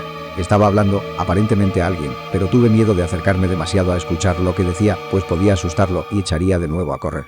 Correr detrás de un errante enjambre de abejas no es nada comparado con seguir a un lunático desnudo, cuando se le ha metido en la cabeza que debe escapar. Sin embargo, después de unos minutos pude ver que él no se daba cuenta de nada de lo que sucedía a su alrededor, y me atreví a acercármele más, y con mayor razón, ya que mis hombres habían saltado el muro y se acercaban a él. Le oí decir: «Estoy aquí para cumplir tus órdenes, amo. Soy tu esclavo, y tú me recompensarás, pues seré fiel. Te he adorado desde hace tiempo y desde lejos. Ahora que estás cerca, espero tus órdenes, y tú no me olvidarás, ¿verdad, mi querido amo?, en tu distribución de las buenas cosas. De todas maneras, es un viejo y egoísta pordiosero. Piensa en el pan y los pescados aun cuando cree que está en una presencia real. Sus manías hacen una combinación asombrosa. Cuando le caímos encima peleó como un tigre. Es muy fuerte, y se comportó más como una bestia salvaje que como un hombre. Yo nunca había visto a un lunático en un paroxismo de furia semejante, y espero no volverlo a ver. Es una buena cosa que hayamos averiguado sus intenciones y su fuerza a tiempo. Con una fuerza y una determinación como las de él, podría haber hecho muchas barbaridades antes de ser enjaulado. En todo caso, está el lugar seguro. Ni el mismo Haxepard habría podido librarse de la camisa de fuerza que lo retiene, y además está encadenado a la pared de la celda de seguridad. Sus gritos a veces son horribles, pero los silencios que siguen son todavía más mortales, pues en cada vuelta y movimiento manifiesta sus deseos de asesinar. Hace unos momentos dijo estas primeras palabras coherentes: «Tendré paciencia, amo. Está llegando, llegando, llegando». De tal manera que yo tomé su insinuación y también llegué. Estaba demasiado excitado para dormir, pero este diario me ha tranquilizado y siento que esta noche dormiré algo. Capítulo 9. Carta de Mina Arquera a Lucky Westenra. Budapest, 24 de agosto. Mi queridísima Lucky. Sé que estarás muy ansiosa de saber todo lo que ha sucedido desde que nos separamos en la estación del ferrocarril en Uitri. Bien, querida, llegué sin contratiempos a Uy y tomé el barco para Hamburgo y luego allí el tren. Siento que apenas puedo recordar lo que pasó durante el viaje, excepto que sabía que iba de camino hacia Jonathan y que, como seguramente tendría que servir de enfermera, lo mejor era que durmiera lo que pudiera. Encontré a mi amado muy delgado, pálido y débil. Toda la fuerza ha escapado de sus queridos ojos, y aquella tranquila dignidad que te he dicho siempre mostraba en su rostro ha desaparecido. Solo es una sombra de lo que era y no recuerda nada de lo que le ha sucedido en los últimos tiempos. Por lo menos, eso desea que yo crea, y por lo tanto nunca se lo preguntaré. Ha tenido una experiencia terrible, y temo que su pobre cerebro pagará las consecuencias si trata de recordar. La hermana Agatha, que es una magnífica monja y una enfermera nata, me dice que desvariaba sobre cosas horribles mientras tenía la cabeza trastornada. Quise que ella me dijese de qué se trataba, pero solo se persignó y me dijo que nunca diría nada, que los desvaríos de los enfermos eran secretos de Dios y que si una enfermera a través de su vocación los llegaba a escuchar, debía respetar sus votos. Es un alma dulce, buena, y al día siguiente, cuando vio que yo estaba muy afligida, ella misma suscitó de nuevo el tema y después de decir que jamás mencionaría sobre lo que desvariaba mi pobre enfermo, agregó: «Le puedo decir esto, querida, que no era acerca de nada malo que él mismo hubiera hecho, y usted, que será su esposa, no tiene nada por qué preocuparse. No la ha olvidado a usted ni lo que le debe. Sus temores eran acerca de cosas grandes y terribles, sobre las que ningún mortal debe hablar. Yo creo que la dulce hermana pensó que yo podría estar celosa, con el temor de que mi amado se hubiera enamorado de otra mujer. La idea de que yo pudiera estar celosa de Jonathan. Y sin embargo, mi querida Lucky, déjame susurrarte que cuando supe que no era otra mujer la causa de todos los males, sentí una corriente de alegría por todo el cuerpo. Estoy sentada ahora al lado de su cama, desde donde le puedo ver la cara mientras duerme. Está despertando. Al despertar me pidió su abrigo, ya que quería sacar algo de su bolsillo. Le pregunté a la hermana Agatha si podía hacerlo, y ella trajo todas sus cosas. Vi que entre ellas estaba su libreta de apuntes, e iba a pedirle que me dejara verla, pues yo sabía que en ella podría encontrar alguna pista de su mal, pero supongo que debe haber visto mi deseo en mis ojos, pues me dijo que me fuese a la ventana un momento, ya que deseaba estar solo un rato. Luego me llamó y me dijo muy solemnemente: Wilhelmina, supe que deseaba hablarme con toda seriedad, pues nunca me había dicho mi nombre desde que me pidió que nos casáramos. Tú conoces, querida, mis ideas sobre la confianza que tiene que haber entre marido y mujer. No debe haber entre ellos ningún secreto, ningún escondrijo. He sufrido una gran impresión, y cuando trato de pensar en lo que fue, siento que mi cabeza da vueltas, y no sé si todo fue real o si fueron los sueños de un loco. Tú sabes que he tenido una fiebre cerebral, y que eso es estar loco. El secreto está aquí, y yo no deseo saberlo. Quiero comenzar mi vida de nuevo en este momento, con nuestro matrimonio. Pues, mi querida Lucky, hemos decidido casarnos tan pronto como se arreglen las formalidades. ¿Deseas, Wilhelmina, compartir mi ignorancia? Aquí está el libro. Tómalo y guárdalo, léelo si quieres, pero nunca menciones ante mí lo que contiene, a menos, claro está, que algún solemne deber caiga sobre mí y me obliga a regresar a las amargas horas registradas aquí, dormido o despierto, cuerdo o loco. Y al decir aquello se reclinó agotado, y yo puse el libro debajo de su almohada y lo besé. Le he pedido a la hermana Agatha que suplique a la superiora que nuestra boda pueda efectuarse esta tarde, y estoy esperando su respuesta. Ha regresado y me ha dicho que ya han ido a buscar al capellán de la iglesia de la misión inglesa. Nos casaremos dentro de una hora, o tan pronto como despierte Jonathan. Lucky, llegó la hora y se fue. Me siento muy solemne, pero muy contenta. Jonathan despertó poco después de la hora, y todo estaba preparado. Él se sentó en la cama, rodeado de almohadas. Respondió sí, la acepto con firmeza y fuerza. Yo apenas podía hablar. Mi corazón estaba tan lleno, que incluso esas palabras parecían ahogarme. Las hermanas fueron todas finísimas. Nunca las olvidaré, ni las graves y dulces responsabilidades que han recaído sobre mí. Debo hablarte de mi regalo de bodas, cuando el capellán y las hermanas me hubieron dejado a solas con mi esposo. Oh, Lucky, es la primera vez que he escrito las palabras mi esposo. Cuando me hubieron dejado a solas con mi esposo, saqué el libro de debajo de su almohada, lo envolví en un papel blanco, lo até con un pequeño listón azul pálido que llevaba alrededor de mi cuello y lo sellé sobre el nudo con lacre, usando como sello mi anillo de bodas. Entonces lo besé y se lo mostré a mi marido.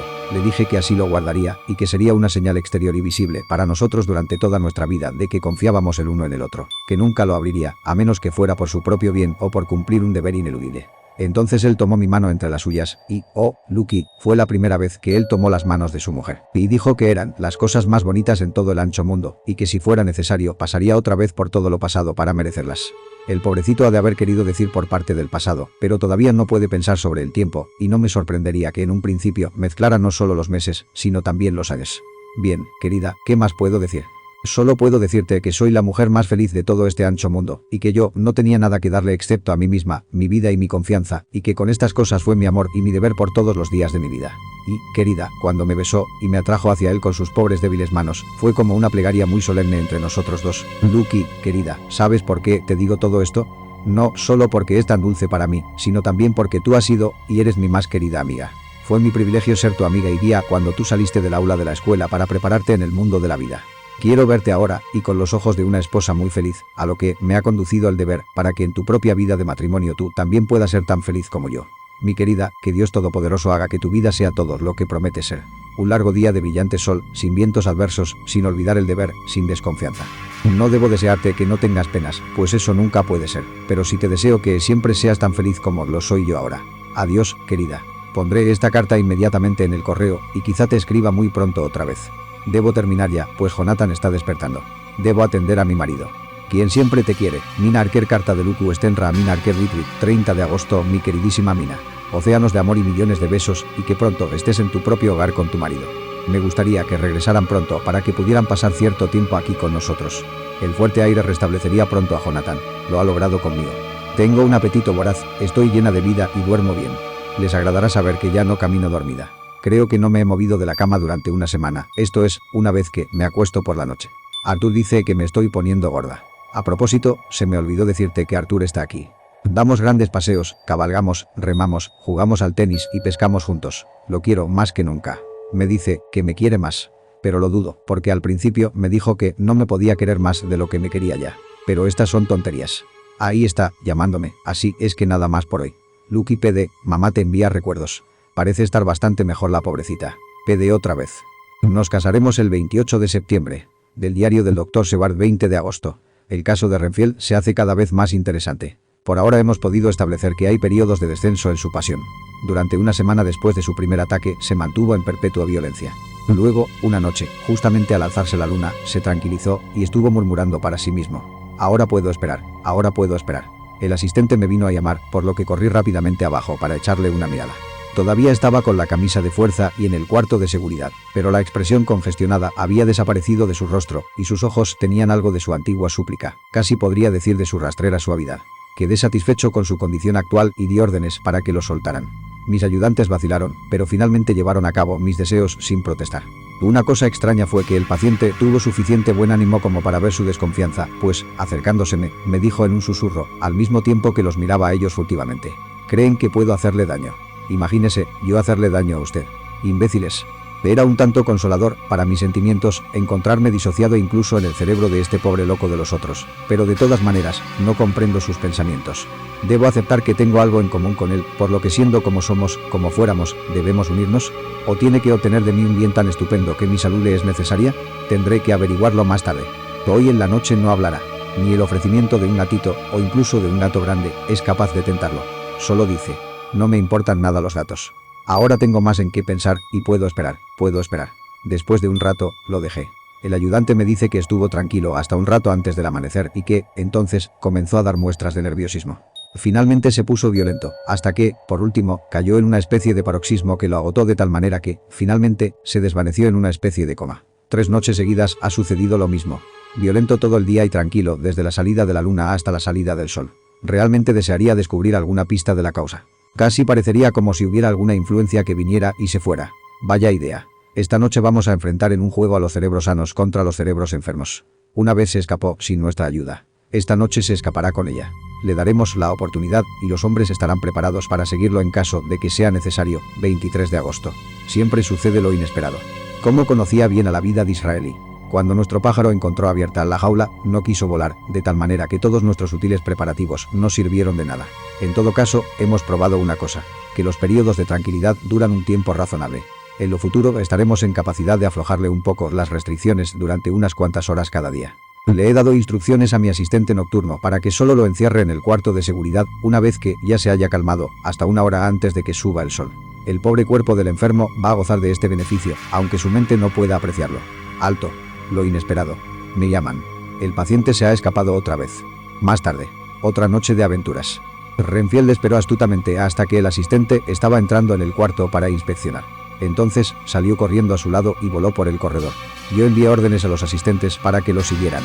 Otra vez se fue directamente a los terrenos de la casa desierta y lo encontramos en el mismo lugar, reclinado contra la vieja puerta de la capilla.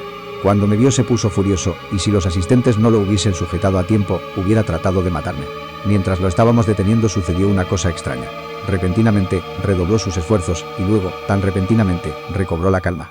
Yo miré instintivamente a mi alrededor, pero no pude ver nada. Luego capté el ojo del paciente y lo seguí, pero no pude descubrir nada mientras miraba al cielo iluminado por la luna, excepto un gran murciélago que iba aleteando en su silenciosa y fantasmal travesía hacia el oeste. Los murciélagos generalmente giran en círculos indecisos, pero este parecía ir directamente, como si supiera a dónde se dirigía o como si tuviera sus propias intenciones. El paciente se calmó más y al cabo de un rato dijo: «No necesitan amarrarme, lo seguiré tranquilo». Sin ningún otro contratiempo, regresamos a la casa. Siento que hay algo amenazante en su calma y no olvidaré esta noche. Del diario de Luke Westenra y Gingham, 24 de agosto. Debo imitar a Mina y escribir las cosas en un libro. Así, cuando nos veamos podremos tener largas charlas. Me pregunto cuándo será. Desearía que estuviera otra vez conmigo aquí, pues me siento tan infeliz. Anoche me pareció que estaba soñando otra vez como en gentileza del Trauco http://go.to/trauco63 witry. Tal vez es el cambio de clima o el hecho de que estoy otra vez en casa. Todo es oscuro y horroroso para mí, pues no puedo recordar nada, pero estoy llena de un vago temor y me siento débil y exhausta. Cuando Arthur vino a comer se miró bastante preocupado al verme y yo no tuve los ánimos para tratar de parecer alegre. Me pregunto si tal vez pudiera dormir esta noche en el cuarto de mamá. Inventaré una excusa y trataré. 25 de agosto. Otra mala noche. Mi madre no pareció caer en mi propuesta.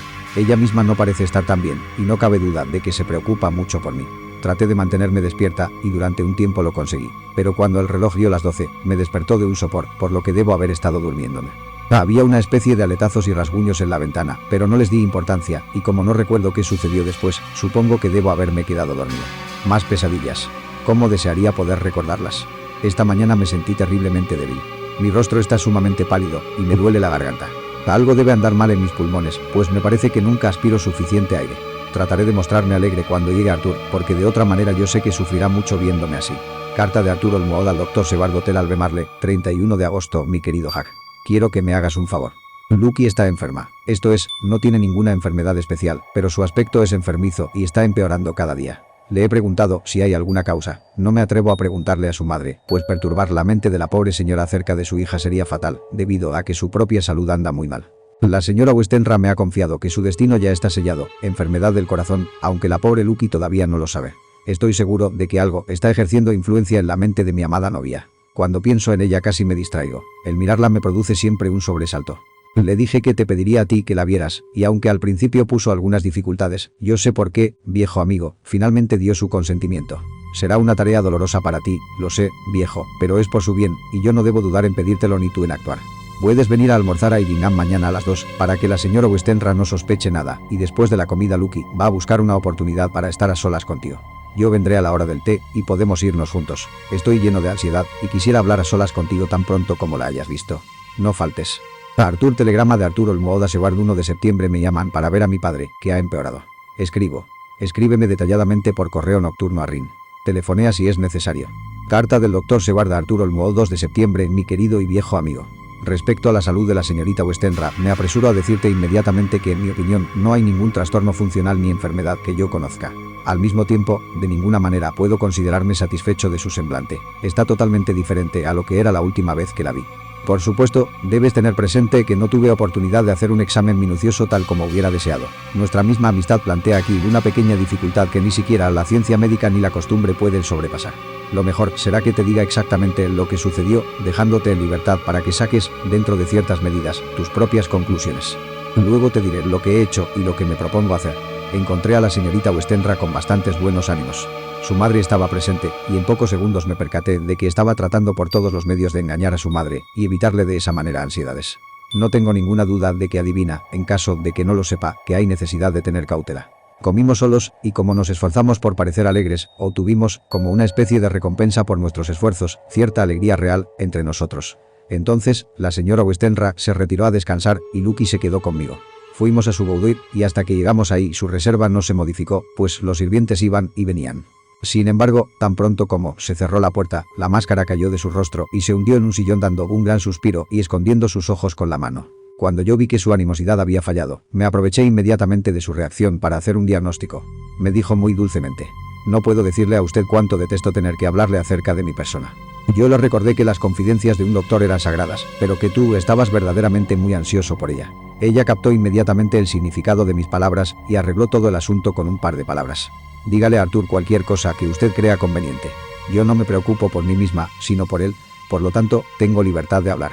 Fácilmente pude darme cuenta de que le hace falta un poco de sangre, pero no pude ver los síntomas típicos de la anemia, y por una casualidad tuve de hecho la oportunidad de probar la cualidad de su sangre, pues al abrir una ventana que estaba remachada, un cordón se rompió y ella se cortó ligeramente la mano con el vidrio quebrado. En sí mismo fue un hecho insignificante, pero me dio una oportunidad evidente, de tal manera que yo me apoderé de unas pocas gotas de sangre y las he analizado.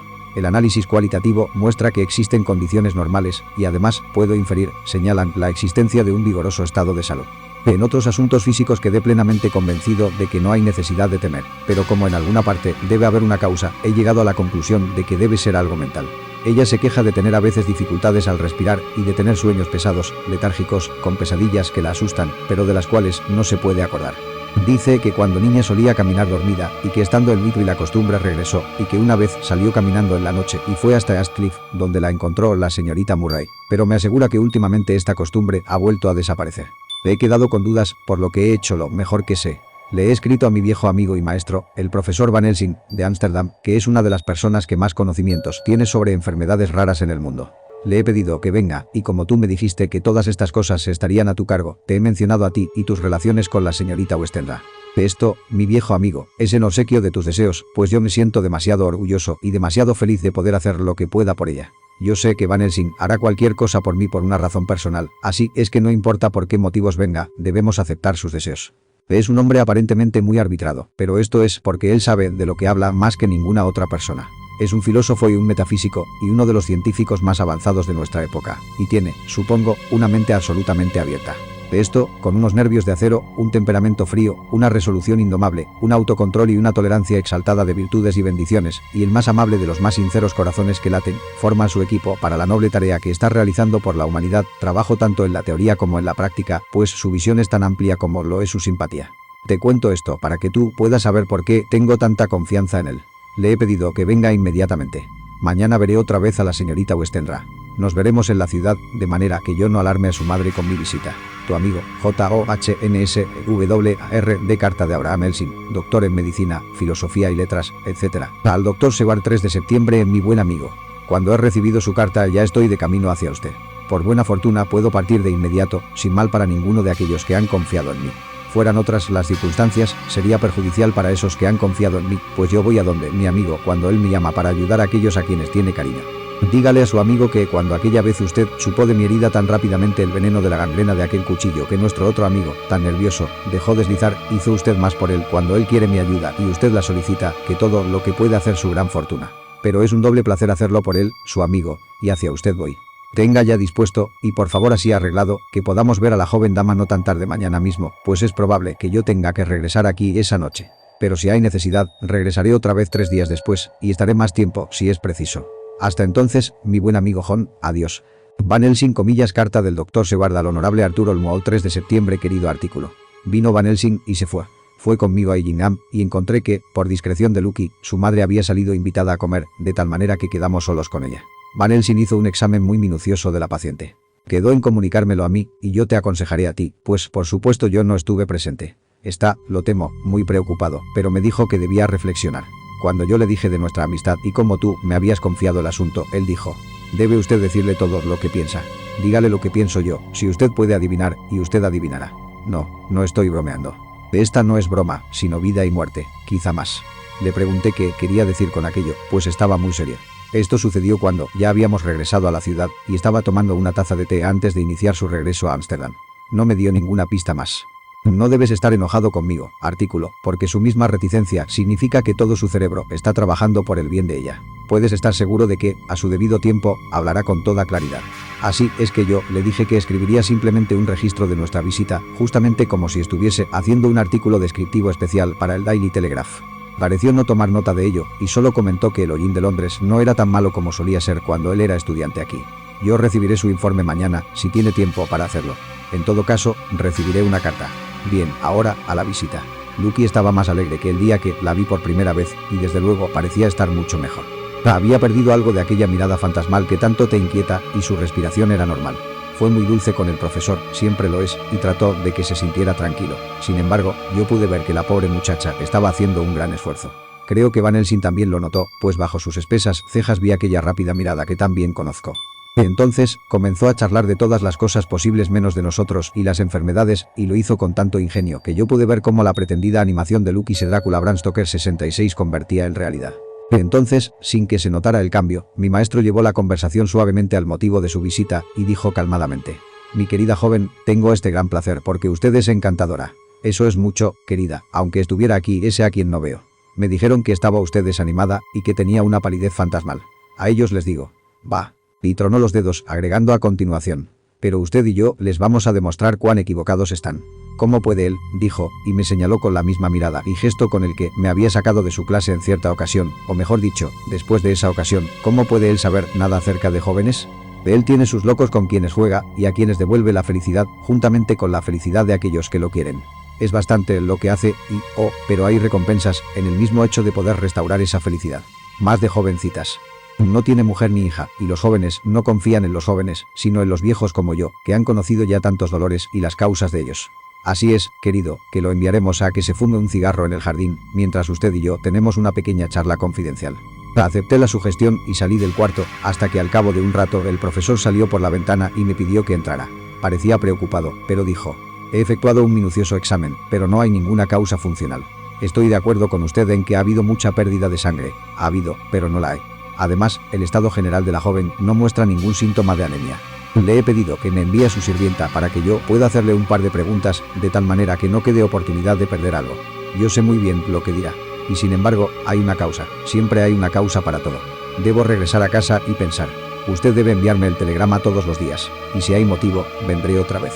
La enfermedad, pues no está del todo bien esa enfermedad. Me interesa y también me interesa ella, la dulce jovencita. Me encanta, y por ella, si no por usted o por enfermedad, vendré. Y como te digo, no quiso decir más, ni cuando estuvimos solos.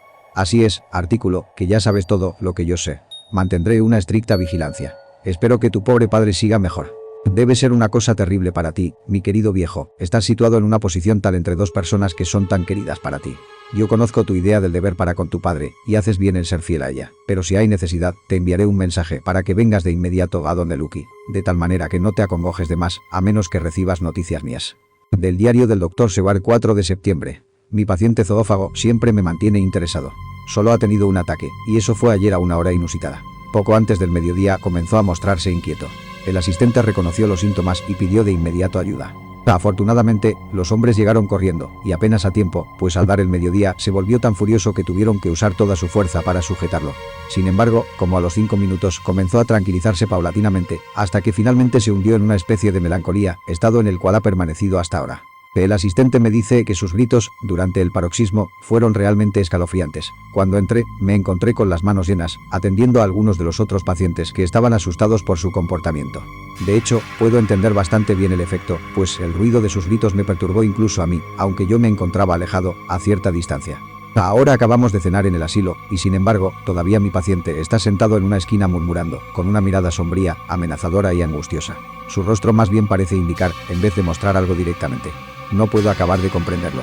Más tarde, otro cambio en mi paciente. A las 5 de la tarde lo fui a ver y lo encontré casi tan alegre como solía estar antes. Estaba capturando moscas y comiéndoselas, y mantenía registro de sus capturas, haciendo unas rayas con las uñas en el borde de la puerta entre los canales del relleno. Cuando me vio, se dirigió a mí y pidió disculpas por su mala conducta, y me suplicó de una manera muy humilde y atenta que le permitiera regresar otra vez a su cuarto y que le diera su libreta. Pensé que convenía complacerlo, de tal manera que está de regreso en su cuarto con la ventana abierta. Ha regado el azúcar de su té por el antepecho de la ventana y está entregado otra vez a su colección de moscas. De momento no se las está comiendo, sino que las está poniendo en una caja, igual que antes, y ya está examinando los rincones de su cuarto para encontrar arañas. Traté de hacerle hablar sobre lo sucedido en los últimos días, pues cualquier pista sobre sus pensamientos me sería muy útil, pero él no quiso entrar en conversación. Durante unos momentos puso una expresión bastante triste y dijo con apagada voz, como si más bien hablara consigo mismo en vez de hablar conmigo: todo ha terminado. Todo ha terminado. Me ha abandonado. No tengo esperanza, a menos de que yo mismo lo haga. Luego, repentinamente, volviéndose a mí de manera resuelta, me dijo: doctor, ¿sería usted tan amable de darme un poquito más de azúcar? Creo que me haría muy bien. ¿Y las moscas?, le pregunté. Sí, a las moscas les gusta también, y a mí me gustan las moscas, por lo tanto, a mí me gusta. Y pensar que hay gente tan ignorante que piensa que un loco no tiene argumentos. Le di doble ración de azúcar y lo dejé feliz, como supongo que puede ser feliz un hombre en este mundo. Desearía poder penetrar en su mente. Medianoche. Otro cambio en él. Había ido yo a visitar a la señorita Westenra, a quien encontré mucho mejor, y acababa de regresar. Estaba parado en nuestro propio portón, mirando la puesta del sol, cuando escuché que el loco gritaba.